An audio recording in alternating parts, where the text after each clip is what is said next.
आपण काय पाहणार होतो आता रोलिंग कॉन्टॅक्ट बेरिंग आणि स्लायडिंग कॉन्टॅक्ट बेरिंग ह्या दोन बेरिंग मध्ये comparison.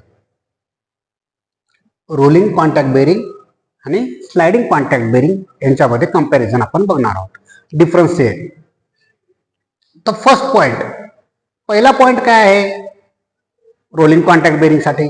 Overall size is less. Same कॅपॅसिटीसाठी आपण जर बेरिंग चॉईस केलो तर रोलिंग कशी राहील? साईजला लहान राहील, ओव्हरऑल साइज इज लेस. आणि स्लायडिंग कशी राहील? Overall size is large. म्हणजे सेम कॅपॅसिटीसाठी जर आपण बेरिंग चॉईस केलो तर ही रोलिंगची जी साईज आहे ती लहान राहील आणि स्लायडिंगची साईज जी आहे ती काय राहील? मोठी राहील. Second point, it can take shock loads. It is poor in taking shock loads. Shock loads म्हणजे काय? अचानक येणारा लोड.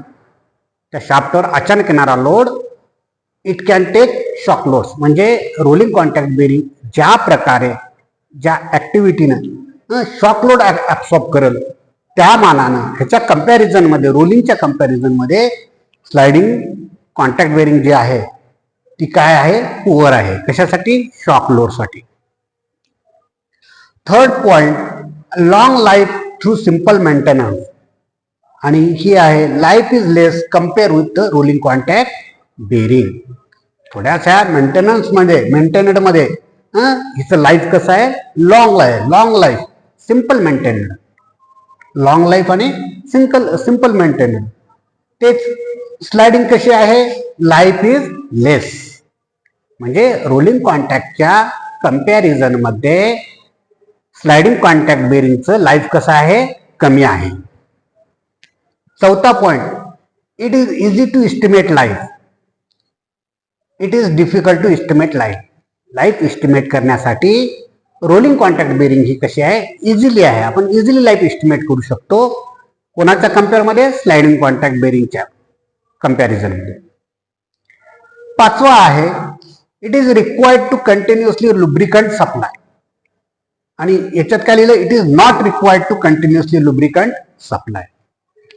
म्हणजे रोलिंग कॉन्टॅक्ट बेरिंगला कंटिन्यू लुब्रिकंट सप्लाय आपल्याला द्यावा लागतो आणि स्लायडिंगला द्यावा लागत नाही. कंटिन्युअसली द्यावा लागत नाही. आलं का लक्षात? रोलिंगचं काय लिहिलं आपण? 6वा point, it can be noisy. आणि इथं काय लिहिलं? It can be quiet. म्हणजे रोलिंगचा काय? रोलिंग बेरिंगचा काय येतो? आवाज येतो. पण त्या कंपेअर मध्ये स्लायडिंग कशी आहे? स्लायडिंग कॉन्टॅक्ट बेरिंग आवाज येत नाही. क्वाईट. आलं का लक्षात? आवाज येत नाही. तर अशा प्रकारे हे डिफरन्शिएट आहे. ह्या डिफरन्शिएट म्हणजे पाहताना बघा मित्रांनो, साईज लहान आहे रोलिंगचा, स्लायडिंगचा मोठा आहे साईज. शॉक लोड घेऊ शकते रोलिंग, स्लायडिंग शॉक लोड साठी काय आहे? घेऊ शकत नाही, पुअर आहे. Life through simple maintained, long life through simple maintained. Life is less. कोणाच्या कंपेअर मध्ये? रोलिंगच्या कंपेअर मध्ये. Easy to estimate life. Life estimate करण्यासाठी इझी आहे compare to sliding contact bearing. It is required to continuously lubricant supply. ह्याला continuous lubricant supply लागतो, त्याला continuous lubricant supply लागत नाही. आणि रोलिंग कॉन्टॅक्ट बेरिंग आवाज करते ऑपरेशनच्या वेळेस आणि स्लायडिंग आवाज करत नाही. This is a differentiate between rolling contact bearing and sliding contact bearing. Okay, we will stop here. Please subscribe my channel, like करायला विसरू नका. थँक्यू.